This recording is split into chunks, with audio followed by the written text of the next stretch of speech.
दुनिया की हर छोटी बड़ी खबर के पीछे छिपी है एक अनकही कहानी। ब्रेकिंग न्यूज से परे हम आपको दिखाते हैं खबरों की गहराई।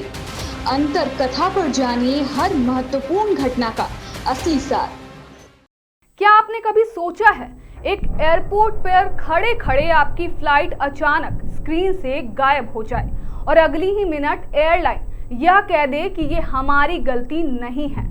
क्या तब भी आप उतने ही भरोसे से अगली टिकट बुक करेंगे, या फिर हर बार बोर्डिंग पास लेते हुए मन में एक डर बैठ जाएगा, कहीं टिकट आज भी कैंसिल तो नहीं?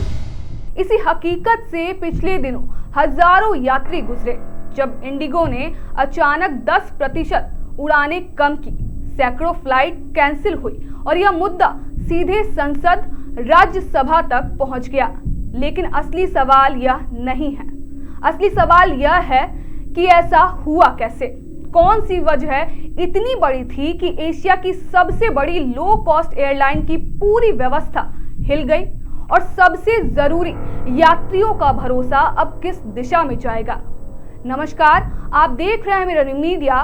मैं हूं चंद्रा और स्वागत है अंतर कथा के इस एपिसोड में। इस एपिसोड में हम विस्तार से देखेंगे यात्रियों की मुश्किलें, एयरलाइन और डीजीसीए का रोल, इंडिगो का बाजार में दबदबा, सरकारी कार्रवाई और जवाबदेही, भविष्य के लिए सबक। तो चलिए शुरू करते हैं इस इंडिगो संकट की परतें खोलने की यात्रा और समझते हैं कि आखिर हुआ क्या और इसका असर आम लोगों पर कैसे पड़ा।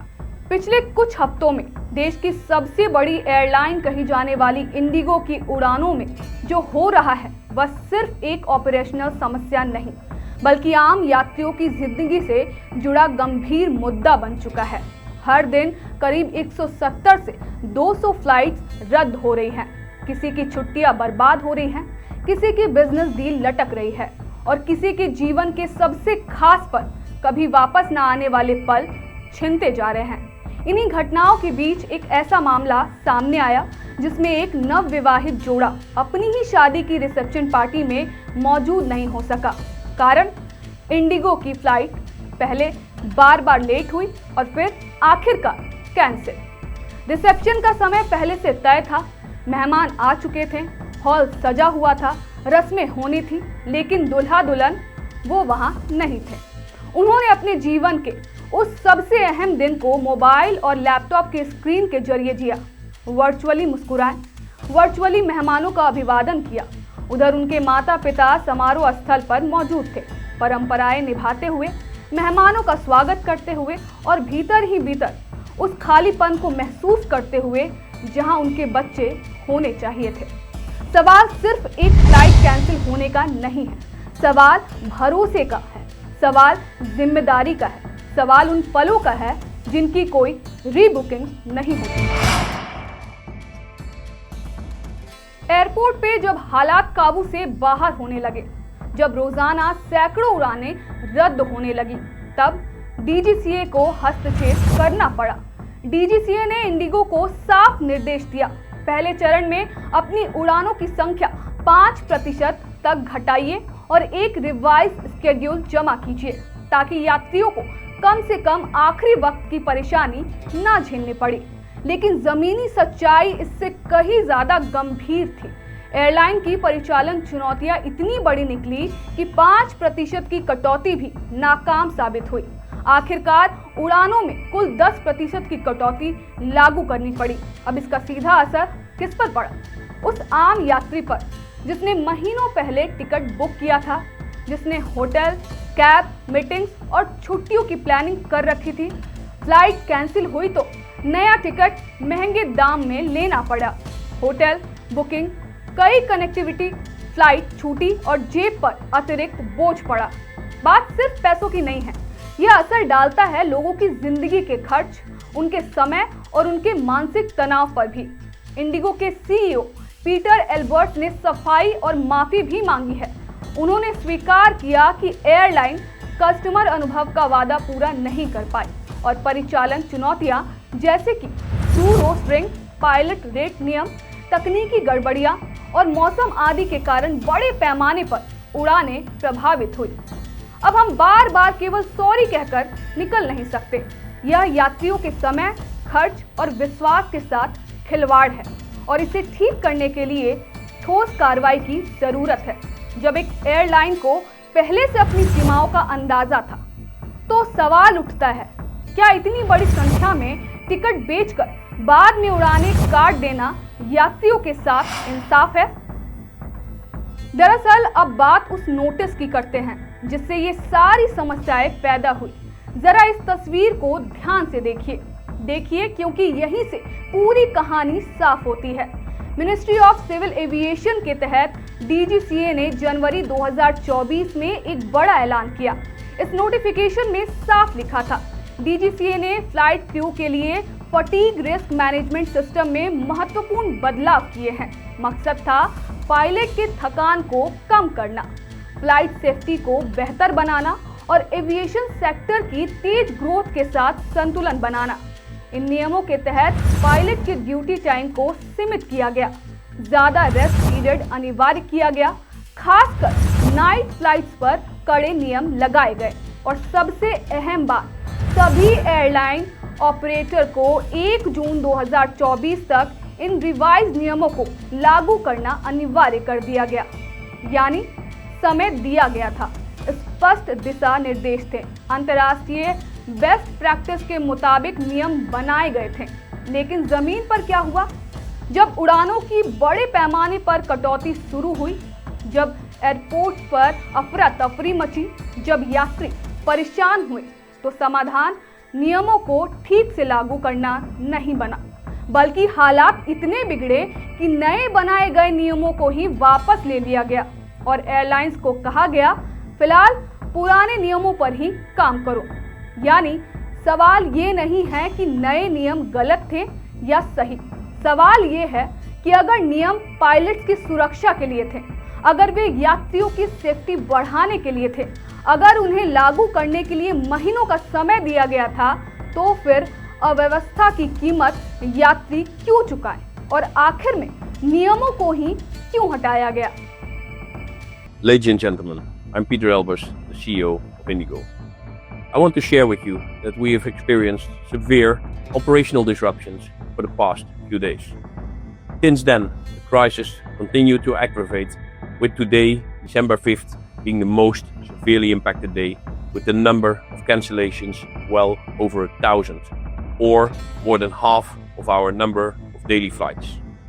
I, on behalf of all of us at Indigo, would like to extend our sincerest apologies for the major inconvenience this has caused to many of our customers on account of delays.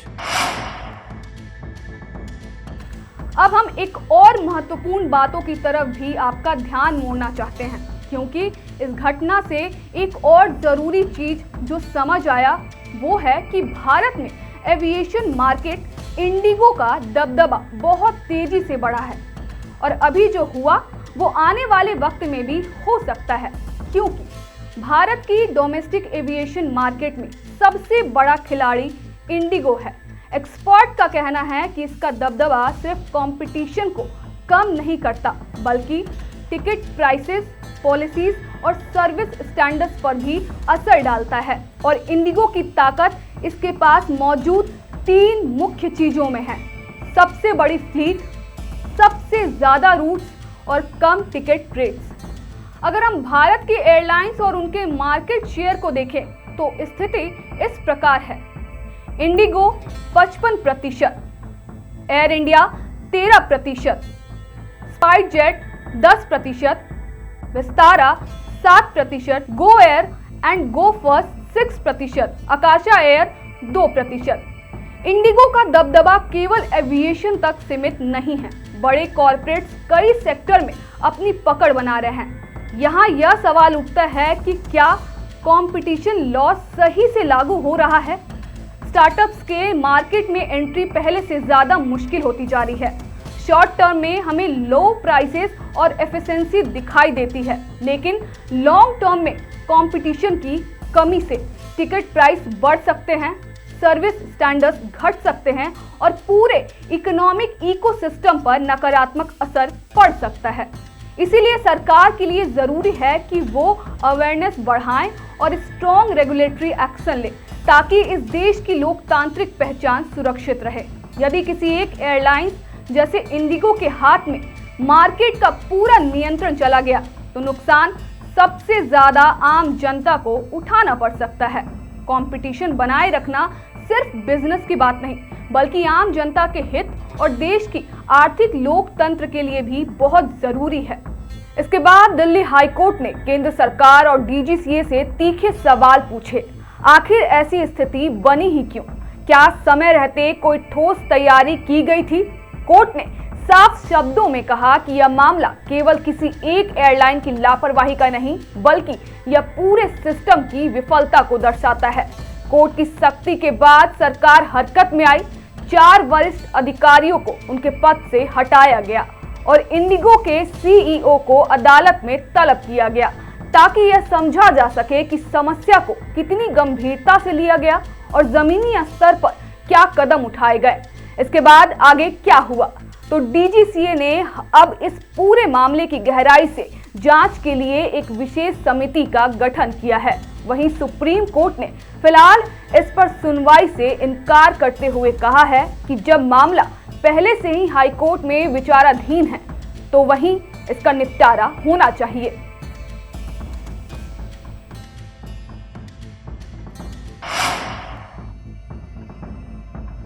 इसके बाद जब ये मामला संसद तक पहुंचा तो राज्यसभा में केंद्रीय नागरिक उड्डयन मंत्री राम मोहन नायडू ने बेहद सख्त लहजे में कहा, यह नियम बनाने वाले की नहीं, बल्कि इंडिगो की आंतरिक प्लानिंग और क्रू रोस्टरिंग की विफलता है। मंत्री ने साफ किया कि नए पायलट ड्यूटी टाइम लिमिट नियमों के बावजूद एयरलाइन ने अपनी योजना ठीक से नहीं बनाई। उन्होंने 2 टूक कहा, सुरक्षा से कोई समझौता नहीं होगा और इस मामले में ऐसी कार्रवाई की जाएगी जो आने वाले समय के लिए एक मिसाल बने। सरकार ने केवल बयानबाजी नहीं की, बल्कि यात्रियों को राहत देने के लिए जमीनी कदम भी उठाए। अचानक बढ़े हवाई किराए पर कैंप लगाया गया, सभी प्रभावित यात्रियों को पूरा रिफंड देने के निर्देश दिए गए और बैगेज व ग्राउंड हैंडलिंग व्यवस्था की कड़ी निगरानी शुरू की गई। इतना ही नहीं, संसदीय समिति और उच्च स्तरीय जांच समिति ने इंडिगो और डीजीसीए दोनों को तलब कर जवाब मांगा है। ताजा कार्रवाई में डीजीसीए ने यह भी माना कि निगरानी में चूक हुई है। इंडिगो की मॉनिटरिंग कर रहे हैं 4 फ्लाइट ऑपरेशन इंस्पेक्टर को हटा दिया गया है और एयरलाइन को निर्देश दिए गए हैं कि वह पर्याप्त पायलट और क्रू की भर्ती करे, ताकि भविष्य में ऐसा संकट दोबारा ना हो। सर, जो इंडिगो का क्राइसिस अभी देखने को मिला वो एएमएसएस से रिलेटेड नहीं है। इंडिगो के इंटरनल ऑपरेशंस में उनके जो क्रू रोस्टरिंग सिस्टम है, उनका जो अपना इंटरनल प्लानिंग है, उसमें गड़बड़ी के कारण ये सब हुआ है।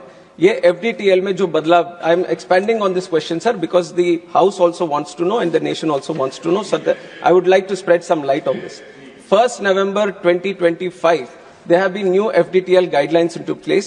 We have had thorough consultation with all the stakeholders when we have changed it, and due process has been done for that. And in April, under the guidelines of High Court, under the order of the High Court, it has come into implementation. There were 22 FDTL guidelines, 15 of them from 1st of July and 7 of them from 1st of November. There was no problem from what was happening in 1st of July, and there were some variations that were required by the airlines for the guidelines which were proposed from 1st of November. There were multiple stakeholder consultations done, not only with Indigo, we have other players in the industry also, with everyone. Multiple stakeholder consultations regarding the FTL, where we have been very, very strict, saying that there has to be no compromise on safety. Safety is the topmost priority. We care for the crew, we care for the pilots, and we care for the safety of the entire system, we care for the passengers. So from the ministry, we have made it very, very clear to all the airlines that they have to follow the rules. 1st of November, since this has happened, DGCA has been in continuous consultation. They wanted some variations, all the airlines, not just one airline, all airlines have come back because they vary in the operations. Some are having night operations, some are operating heavily in the northeast, some have ATR specific operations. So they, even if you talk about airlines, they all have different kind of operations. And because of the operations and because of the FDTL guidelines, which is a uniform blanket on all the airlines, they all have come for different variations. DGCA has sat with all the airlines. Wherever there was no compromise on the safety, after thorough consultation and after thorough safety risk assessment, necessary variations, necessary exemptions have been given beforehand itself. And on 1st of December also, this was on 1st of November.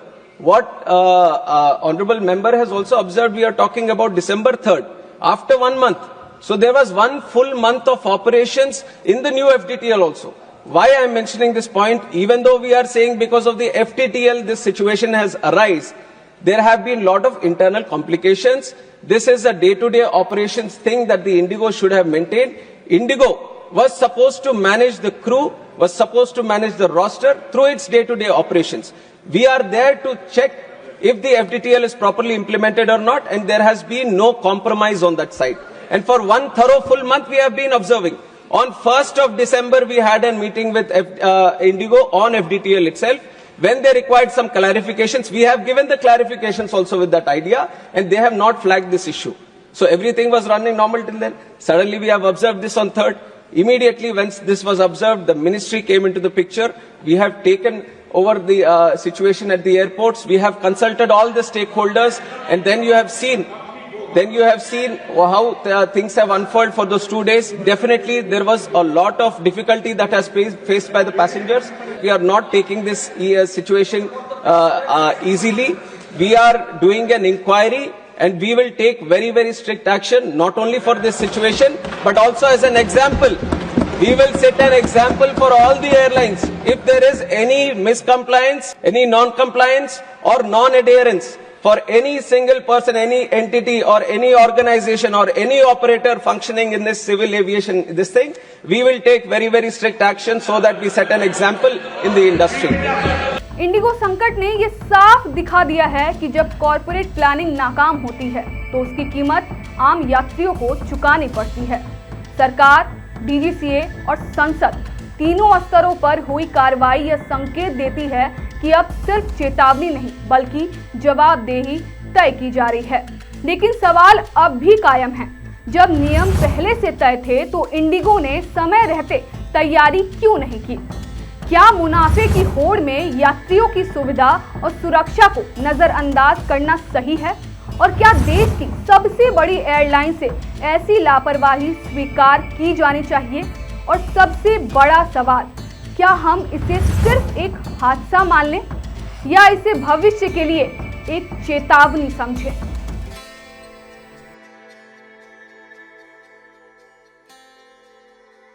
दुनिया की हर छोटी बड़ी खबर के पीछे छिपी है एक अनकही कहानी। ब्रेकिंग न्यूज से परे हम आपको दिखाते हैं खबरों की गहराई। अंतर कथा पर जानिए हर महत्वपूर्ण घटना का असली सार।